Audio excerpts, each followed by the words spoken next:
পারবেন না, আমাকে আপনারা হত্যা করতে পারবেন, এছাড়া তো আর কিছু করতে পারবেন না, এছাড়া তো আপনাদের আর কোনো বিকল্প আপনাদের কাছে নাই।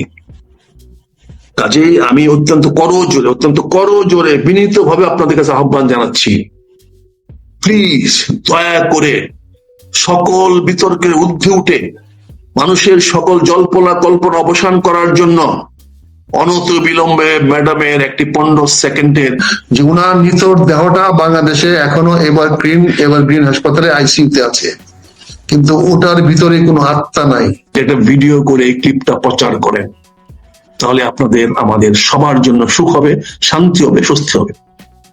আর আমরা এমন একটা পর্যায়ে আসছি যে আমরা সত্য কথা বলতে গেলে আমাদের উপরে খড়গ নেমে আসে। আজকে বেচারা পান্না আমার সঙ্গে আলোচনা করতে গিয়ে বিপদে পড়েছে, আজকে পুনিও একই অবস্থা, তার উপরে ভীষণ প্রচন্ড বড় চাপটা হলো যে আমাকে যেন কথা বলাতে না হয়। যদি আমরা কথাই বলতে না পারি, তাহলে আপনি এত ঘটা করে বলছেন কেন যে বাংলাদেশে কারো কথা বলা নিষেধ নাই? ডক্টর ইউনূস সাহেব তো তার প্রথম বক্তৃতায় বলেছেন আপনারা মন খুলে কথা বলবেন, আপনাদের মনের যা আছে জানাবেন, এটাতে আমি উপকৃত হব।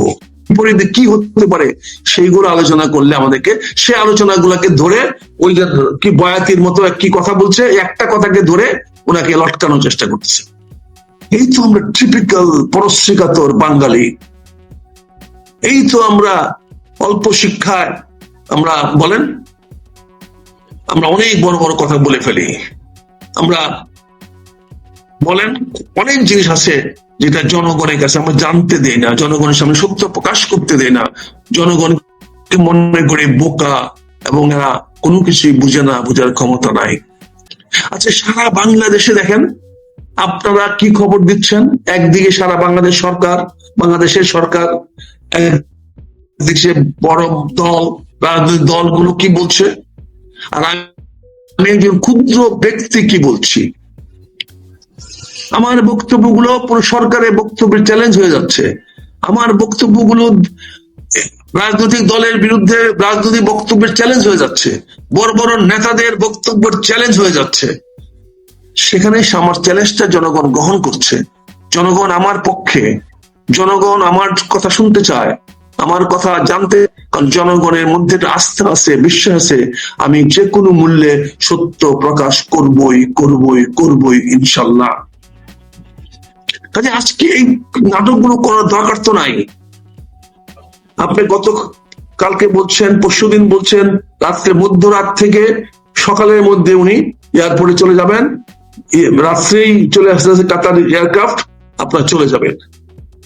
তারপরে বললেন যে তারপরে বললেন জুবাইদুর রহমান আসতেছে সকালবেলা 9টার মধ্যে আসতেছেন, এবং আপনি 9টার মধ্যে উনি আসতেছেন না, এটা তো আপনার জানা উচিত, যেহেতু বিমান কটার সময় ছাড়লে কতক্ষণ আসতে পারে, এটা তো রকেট সায়েন্স না, এটা তো বিমানের শিডিউলিং মধ্যে লেখা থাকে যে 11টার সময় স্টার্ট করছে 8টার সময় পৌঁছবে।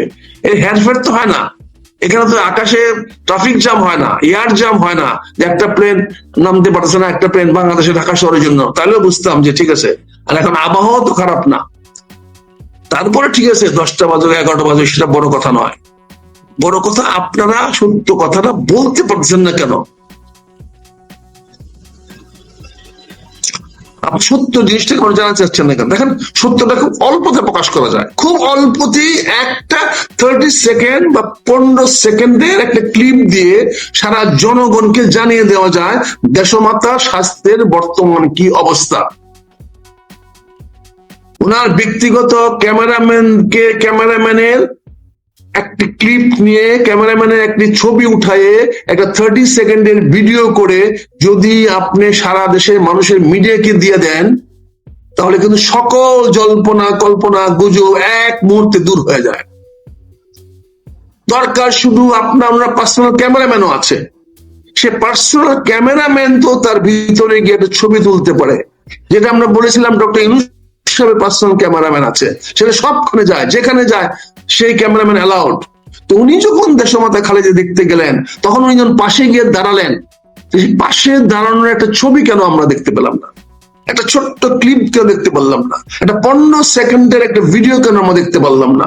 সে 15 সেকেন্ডের ভিডিও দেখলেও তো মানুষের অনেক প্রশ্নের জবাব এসে যেত, মানুষ স্বস্তিতে পাইতো, মানুষ টেনশনে থাকতো না, এই হাইপার টেনশন ঢুকতো না, এই সারা লোকগুলা গিয়া হাসপাতালে পড়ে থাকতো না, বসে থাকতো না। দেখেন তো কত হাজার হাজার লোক প্রতিদিন, সারা রাত, একটা রাতের বেলাও খালি থাকে না, সারা রাত ওখানে লোকজন বসে আছে, শুয়ে আছে, বলেন, পাশে কাগজ পুরাইয়া আগুন পোড়াচ্ছে শীত থেকে বাঁচার জন্য। তো এটা কেন হচ্ছে তাদের মধ্যে টেনশন আছে, তাদের মধ্যে একটা আবেগ আছে, তাদের মধ্যে একটা উৎকণ্ঠা আছে। সে আবেগ উৎকণ্ঠা দূর করা কি আপনার সরকারের দায়িত্ব না? এটা কি আমার রাজনৈতিক দলের বড় বড় নেতাদের দায়িত্ব না? এটা কি ওনার পরিবারের যারা শীর্ষে আছে তাদের দায়িত্ব না? তাহলে এই কাজটা যদি আপনার করেন, আর কিছু বলার দরকার নাই, কারো কথাই তো বলার নাই। আপনি প্রতি 6 ঘন্টা পর পর একটা 15 সেকেন্ডের একটা ভিডিও ক্লিপ করে ওনার ব্যক্তিগত ক্যামেরাম্যানকে দিয়ে ছেড়ে দেন।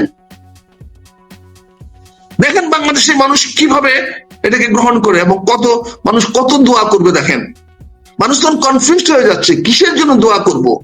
আমাদের দোয়া যদি কবুল না হয়, মানুষ তো দোয়ারও একটা নিশ্চয়তা চায় যে দোয়া করলাম অথচ কোনো কাজে লাগলো না, তাইলে এখন মানুষ তো আদারওয়াইজ আপনি বাঁচার জন্য দোয়া করেন নাই, হয়তো অন্য কিছুর জন্য দোয়া করেছেন। এটাও তো হতে পারে, মানুষের মধ্যে কল্পনা আসতে পারে। আমি সম্ভাবনার কথা বলছি, আমি বিকল্প চিন্তার কথা বলছি। চিন্তা কোনো সময় এক হয় না, চিন্তার বিকল্প চিন্তা থাকে। মানুষ সবাই একমুখী দেখে না, সবাই একমুখী চলে না, সবার সামনে মানে সামনে না, কারো পিছন কারো সামনে।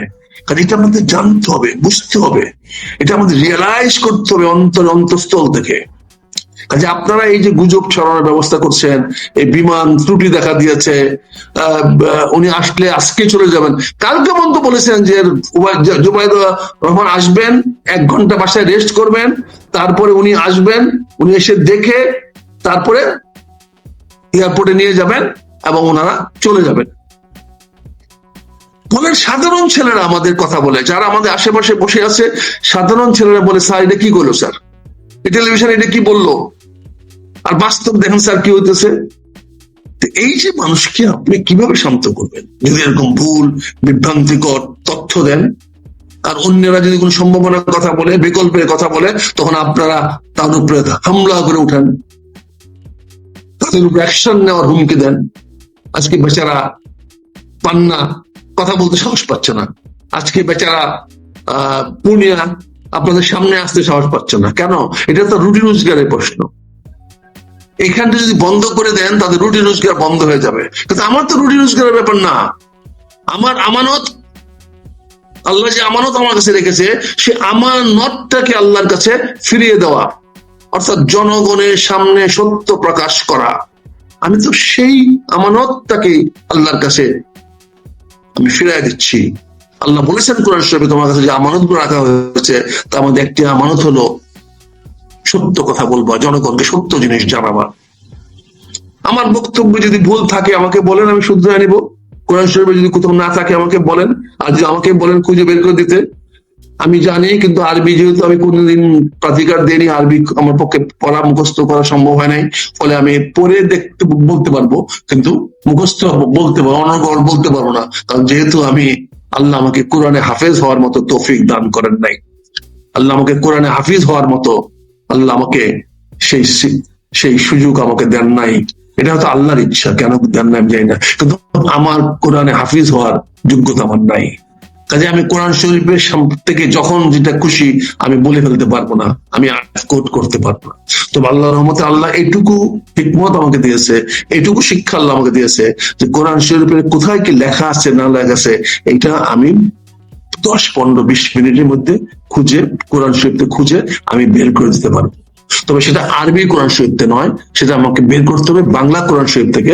তারপরে আরবি কোরআন শরীফের সঙ্গে আমি কম্পেয়ার করে দেখবো যে এখন দেখি আরবিতে কি লেখা আছে। এখন জানেন এখন বাংলা হরফেও আরবি লেখা হয়, কাজে বাংলা হরফেও কোরআন শরীফ পড়া যায়, কিন্তু অর্থ বোঝা যায় না। কিন্তু বাংলা অর্থটা মিলায় পড়লে তখন আর কোনো সমস্যা হয় না। কাজেই আমি মনে করি যে এই দেশমাতা খালেদা জিয়ার এই গুজবে সকল জবনিপাত হয়ে যাবে, সকল গুজব সম্ভাবনা সবকিছু দূর হয়ে যাবে যদি ওনারা দেশমাতা খালেদা জিয়ার একটা 15 সেকেন্ডের ক্লিপ, 15 সেকেন্ডের একটা ভিডিও জাতির সামনে প্রকাশ করেন। এবং সেটা যদি প্রতি 12 ঘন্টা করেন, 6 ঘন্টা করতে না চান, 12 ঘন্টা পর পর করেন, মানুষ টেনশন মুক্ত হবে। সন্ধ্যে 6টার সময় দিয়ে দেন, মানুষ রাত্রে নিশ্চিন্তে ঘুমাবে। আবার সকাল 6টার সময় ঘুমিয়ে উঠে প্রথম শুনবে আপনারা কি বলেছেন। আপনার লাস্ট ক্লিপ আবার ভোর 6টার সময় তুলে আবার আপনি দিয়ে দেন, দেখবেন সকল সমস্যার সমাধান হয়ে যাবে। এই সকল গুজব, সকল কিছু সম্ভাবনা, এই যে আমরা এই সমস্ত কথা বলি, আমরা এই কথা বলার সুযোগ পাবো না। আমাদের মুখ আপনা আপনি বন্ধ হয়ে যাবে, আমাদের বক্তব্য আপনা আপনি অসার হয়ে যাবে, আমাদের কথাগুলো মানুষ তখন আশ্চর্যের গল্প মনে করবে, আমাদের কোনো গুরুত্ব থাকবে না, আমাদের কথা কেউ শুনবে না আমাদের কথা, যদি আপনি সেই ভিডিও ক্লিপ গুলো 12 ঘন্টা পর পর প্রচার করেন। আর 6 ঘন্টা পর পর করতে পারলে তো আরো ভালো। তারপরে আমি বলবো আপাতত 12 ঘন্টা পর পর করেন। যেহেতু আপনি বিমান দিলে করতে পেরেছেন, যেহেতু আপনি ওনাকে হাসপাতালে লন্ডনের চিকিৎসার জন্য 48 ঘন্টা দেরি করাতে পেরেছেন, তার মানে উনি সুস্থ আছেন, তার মানে ওনার ঝুঁকি নাই। তা সেই ছবিটার ভিডিও, এই কথাটা এইটুকু ভিডিও করে দেখায় দেন না কেন? তাতে সমস্যাটা কোথায়? আপনারা তো ইতিমধ্যে 48 ঘন্টা পিছিয়ে দিয়েছেন। শুক্রবার গেল, শনিবার গেল, 72 ঘন্টা পিছিয়ে দিয়েছেন। আপনারা এখন বলছেন রবিবার দিন যাবে। তার মানে এখন পর্যন্ত শিডিউল তৈরি হয় নাই কখন যাবে, এখন পর্যন্ত কাতারে বিমান কখন এসে পৌঁছবে, আরো কত ঘন্টা লাগবে রিপেয়ার হইতে, এটাও তো আমরা জানি না। আর আদৌ সেই বিমান আসবে কিনা তাও তো আমরা বুঝতে পারতেছি না। এতগুলা সম্ভাবনা আমাদেরকে দিয়ে কেন বলাচ্ছেন? এতগুলা সম্ভাবনা আমাদের দ্বারা কেন আপনারা চ্যালেঞ্জ তৈরি করাচ্ছেন? আমরা তো আপনার বিপক্ষ শক্তি নই, আমার তো কোনো বিপক্ষ কোনো স্বার্থ নাই, আমি এতে তো কোনো ব্যক্তিগত লাভবান হচ্ছি না, আমি তো টেলিভিশন কমার্শিয়াল প্রোগ্রাম করি না, আমি পুনিয়ার সঙ্গে পান্নার সঙ্গে কথা বলি, আমি তো ভাড়া নিয়ে কথা বলি না, তাদের কাছ থেকে কোনো কথার টাকা নিয়ে তো কথা বলি না। আমি তাদেরকে ধন্যবাদ জানাই, শুকরিয়া আদায় করি যে তারা আমাকে সত্য প্রকাশ করার সুযোগ দিয়েছে। বেচারারা বিপদে পড়ে, আমি যা বলি দয়া করে ওদের উপরে চাপাবেন না, তার সকল দায় দায়িত্ব আমার। আমি যত কথা বলি, যেই কথা বলি, সে কথা আপনাদের ভালো লাগুক আর না লাগুক, আমি সত্য প্রকাশ করি, সত্য বলি। আপনাদের ভালো না লাগলে তার জন্য দায়ী করবেন আমাকে, আপনাদের কোনো অভিযোগ থাকলে দায়ী করবেন আমরা। এই বেচারারা পেটের ধান্দায় তারা সংসার নিয়ে বেঁচে থাকার জন্য একটা টিভি শো, টক শো করে, একটা ফেসবুকিং করে, কমার্শিয়াল ফেসবুকিং তারা করে। তারা তো আমাদের মতো অ্যামেটার ফেসবুকিং করে না। সেখানে আপনি হাত দিবেন, তাদের পেটে হাত দিবেন, আর আপনারা বড় বড় পদে থাকবেন, বড় বড় আসনে থাকবেন, এবং আপনারা অসত্যকে ধরন করে আপনারা আপনাদের রুটি রোজগার চালাবেন। আর আল্লাহর কাছে কোনটা গ্রহণযোগ্য হবে? আমি আজকে আপনাদের কাছে বলবো, পুনিয়াদেরকে মুক্ত করে দেন, তান্নাদেরকে মুক্ত করে দেন, তাদেরকে কথা বলতে দেন, তাদের উপরে ভয় ভীতিটা দূর করেন। তাদেরকে আপনারা এখন ব্ল্যাকমেল করার চেষ্টা করছেন। আমি ঠিক আছে, আমাকে বন্ধ করবেন, এখানে বন্ধ করলেন, আরেকখানে কথা বলতে বলবো, আরেকখানে কথা বলতে না বলে আরেকখানে কথা বলবো, কত জায়গায় বন্ধ করবেন? আমাকে তো আপনি বন্ধ করতে পারবেন না, আমাকে আপনার হত্যা করতে পারবেন, এছাড়া তো আর কিছু করতে পারবেন না। এছাড়া তো আপনাদের আর কোনো বিকল্প আপনাদের কাছে নাই। কাজেই আমি অত্যন্ত করজোরে বিনীত ভাবে আপনাদের কাছে আহ্বান জানাচ্ছি, প্লিজ দয়া করে সকল বিতর্কের ঊর্ধ্বে উঠে মানুষের সকল জল্পনা কল্পনা অবসান করার জন্য অনত বিলম্বে ম্যাডামের একটি 15 সেকেন্ডের হাসপাতালে উনি শুয়ে আছেন, ওইটা একটা ভিডিও করে ক্লিপটা প্রচার করেন।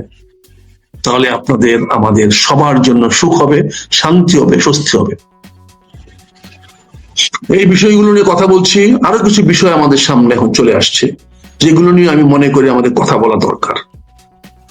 যেমন আজকে দেখলাম একটা ফায়ার ফাইটিং প্র্যাকটিসে আমাদের মাননীয় স্বরাষ্ট্রমন্ত্রী উনি বলেছেন উনি নাকি আইন করেছেন জনগণকে সেবা দেওয়ার জন্য। আমি প্রথম শুনলাম যে আইন করে জনগণকে সেবা দেওয়া হয়, জনগণকে সেবা দিতে আইন লাগে। আমরা একদিন জানতাম আইন সমাজকে শৃঙ্খলিত করার জন্য, সমাজকে বিশৃঙ্খলা দূর করার জন্য, সমাজের অপরাধীদেরকে শায়েস্তা করার জন্য, বা সরকার যে সমস্ত কাজ করা উচিত না সেইগুলোকে অনুচিত ঘোষণা করার জন্য আইন করা হয়।